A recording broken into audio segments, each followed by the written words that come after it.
le rugissement de l'océan stellaire résonnait dans mes oreilles, un chant gravitationnel qui semblait murmurer des vérités anciennes à travers les vagues d'énergie cosmique. Assis dans la salle de méditation du vaisseau lueur d'éternité, je fixais l'horizon noir piqueté d'étoiles, mes mains posées sur le cristal de résonance qui pulsait doucement sous mes doigts. J'étais là, Nico Varn, médium psionique de l'équipage, chargé de percer les voiles entre les vivants et les esprits ancêtres qui hantaient les courants de l'océan stellaire. Ce n'était pas une tâche que j'avais choisi de gaieté de cœur, c'était une malédiction autant qu'un don, un héritage de mes ancêtres qui m'avait coûté plus de nuits de sommeil que je ne pouvais en compter. « Nico, tu ressens quelque chose ?» murmura une voix derrière moi. C'était Kula, notre spécialiste en xénocommunication, son timbre toujours teinté d'une curiosité presque enfantine malgré les années passées à naviguer dans cet espace indomptable.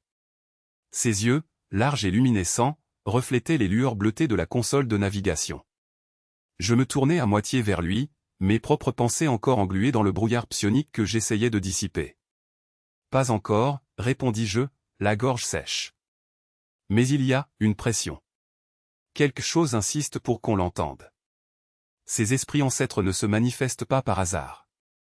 Ils veulent qu'on les écoute. » Kula hocha la tête, ses doigts tapotant nerveusement sur le bord de son siège.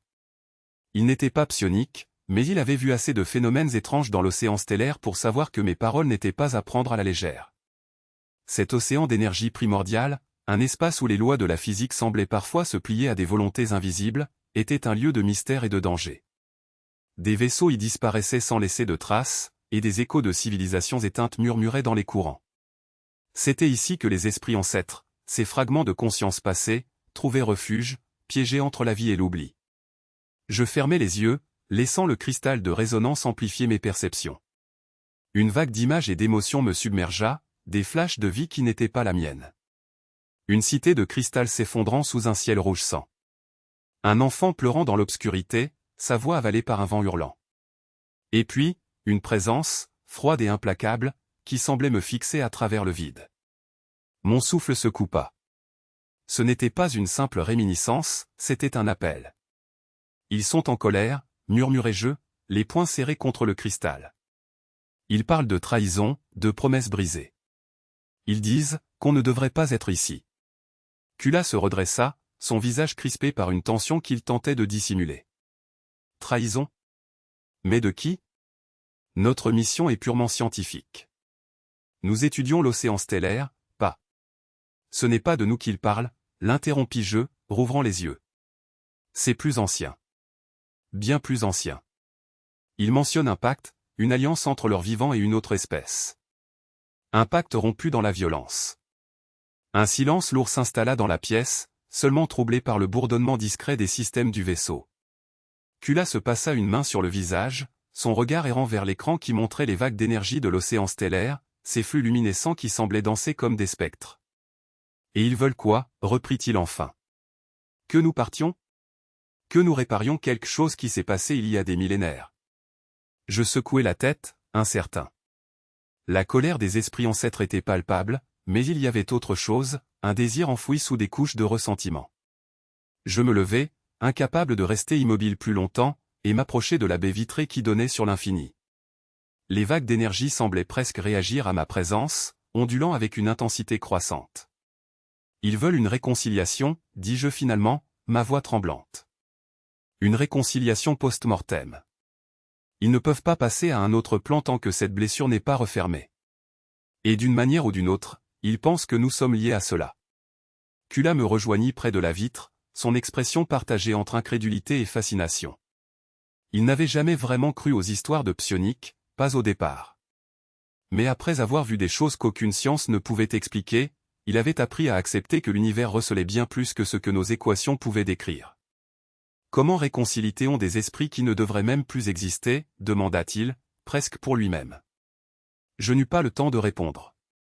Une secousse ébranla le vaisseau, un frisson qui semblait venir de l'intérieur même de la coque. Les alarmes se mirent à hurler, et la voix synthétique de l'ordinateur de bord résonna dans la salle. Alerte. Perturbation énergétique de niveau 4 détectée. Origine inconnue. Préparez-vous à une possible évacuation. Mon cœur s'accéléra. Je me tournai vers Kula, dont le visage s'était figé en une grimace d'inquiétude. Ce n'est pas une coïncidence, dis-je. Ils nous ont trouvés. Ils ne vont pas nous laisser ignorer leur appel. Sans attendre, je me précipitai vers la console de communication pour contacter le reste de l'équipage. Le capitaine Lyra était déjà en ligne, sa voix tendue mais ferme. « Nico, qu'est-ce qui se passe ? Ces perturbations viennent de l'océan stellaire. Ton rapport, maintenant. » « Capitaine, c'est psionique, répondis-je en tentant de garder mon calme. Des esprits ancêtres. Ils sont furieux, et ils veulent que nous agissions. Je dois entrer en contact plus profond. Sinon, je crains que ces secousses ne soient que le début.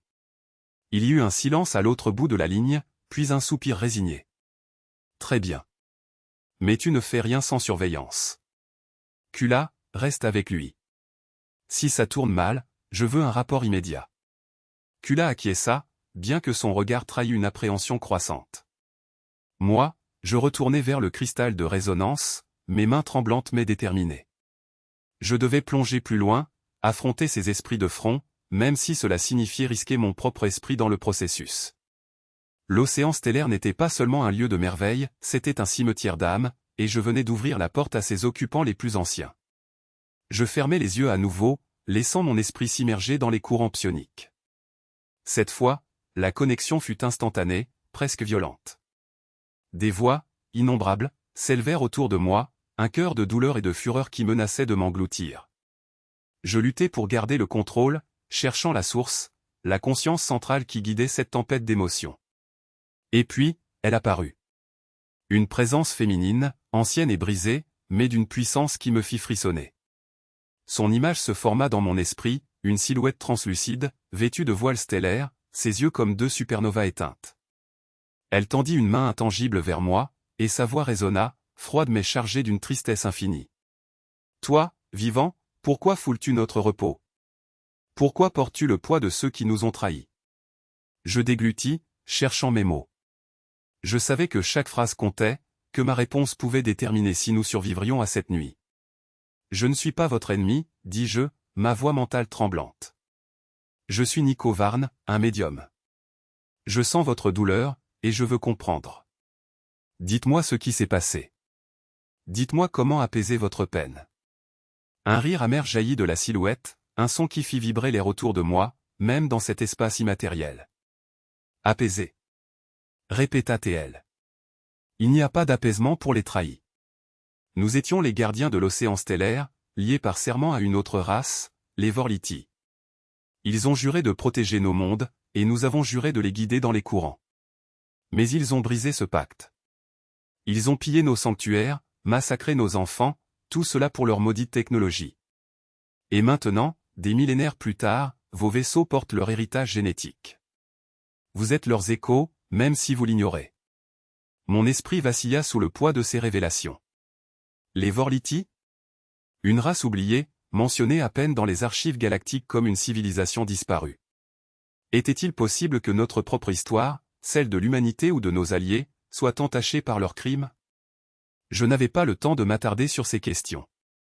La colère de l'esprit montait, et avec elle, les secousses qui ébranlaient notre vaisseau. Nous ne savions pas, plaidai-je. Si vos ennemis sont nos ancêtres, alors laissez-nous réparer ce tort. Dites-moi ce que vous attendez de nous. Une reconnaissance? Un rituel? Dites-moi, et je ferai tout pour vous libérer. La silhouette resta silencieuse un long moment, ses yeux scrutant mon âme avec une intensité qui me donna la chair de poule. Puis, elle parla à nouveau, sa voix plus douce, comme si ma sincérité avait fissuré une barrière. Il y a un sanctuaire, dit-elle. Au cœur de l'océan stellaire, là où les courants convergent. Nos reliques y reposent encore, pillées mais pas perdues. Ramenez-les à notre peuple, à l'endroit où notre dernier monde s'est éteint. Faites cela, et notre colère s'apaisera. Nous pourrons enfin quitter ce plan. Je hochai la tête, ou du moins, je projetai ce geste dans l'espace psionique. Je vous le promets. Nous trouverons ce sanctuaire. Nous ramènerons ce qui vous appartient. La présence recula lentement, sa forme se dissolvant dans les ombres de mon esprit. Mais avant de disparaître, elle murmura une dernière phrase, un avertissement qui me glaça le sang. Prenez garde, vivant. L'océan stellaire n'oubliera pas si vous échouez. Je revins à moi avec un sursaut, le souffle court, le cristal de résonance brûlant sous mes paumes. Kula était à mes côtés, son visage blême.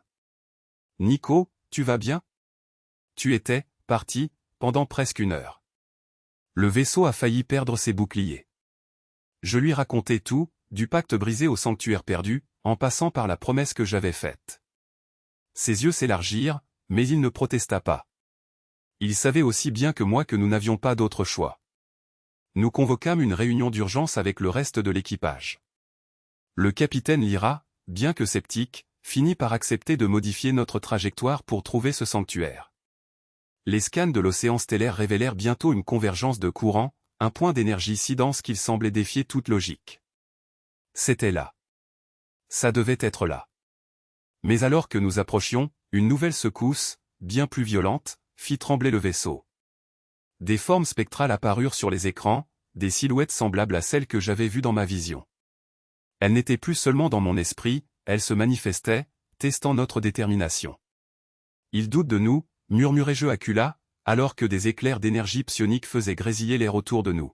« Ils veulent savoir si nous sommes dignes de leur confiance. » Le combat qui suivit ne fut pas fait d'armes ou de lasers, mais d'une lutte mentale. Je me connectai à nouveau, luttant pour maintenir une barrière psionique autour de notre équipage, tandis que les esprits ancêtres testaient nos intentions, fouillant nos mémoires, nos peurs, nos espoirs. Ce fut une épreuve épuisante, un duel d'âme qui me laissa à bout de force. Mais nous tînmes bon. Enfin, après ce qui sembla une éternité, les formes spectrales se retirèrent, comme satisfaites. Devant nous, au cœur de la convergence, apparut une structure ancienne, un sanctuaire de cristal flottant dans le vide, intact malgré les millénaires. À l'intérieur, nous trouvâmes les reliques, des artefacts pulsant d'une lumière douce, presque vivante. Nous les ramenâmes à l'emplacement indiqué par l'esprit, un lieu où un monde mort orbitait autour d'une étoile éteinte. Là, dans un rituel que je guidais à l'instinct, nous rendîmes les reliques à l'espace, accompagnant leur retour d'une prière psionique, un chant de regret et de pardon. Les esprits ancêtres s'élevèrent une dernière fois, leur lumière emplissant l'océan stellaire d'une chaleur que je n'avais jamais ressentie. Leur colère s'était dissipée. Leur peine, apaisée. Et alors qu'ils disparaissaient dans un éclat final, je sentis un poids quitter mon propre cœur, comme si, quelque part, mes propres ancêtres avaient eux aussi trouvé un peu de paix dans cette réconciliation post-mortem. Kula, à mes côtés, posa une main sur mon épaule, un sourire fatigué sur les lèvres. « Tu l'as fait, Nico. Tu les as libérés. » Je hochai la tête, épuisé mais satisfait. L'océan stellaire, pour la première fois depuis que j'y avais mis les pieds, semblait presque apaisé. Mais je savais que d'autres mystères, d'autres âmes perdues, attendaient encore dans ses profondeurs. Et moi, j'étais prêt à les affronter.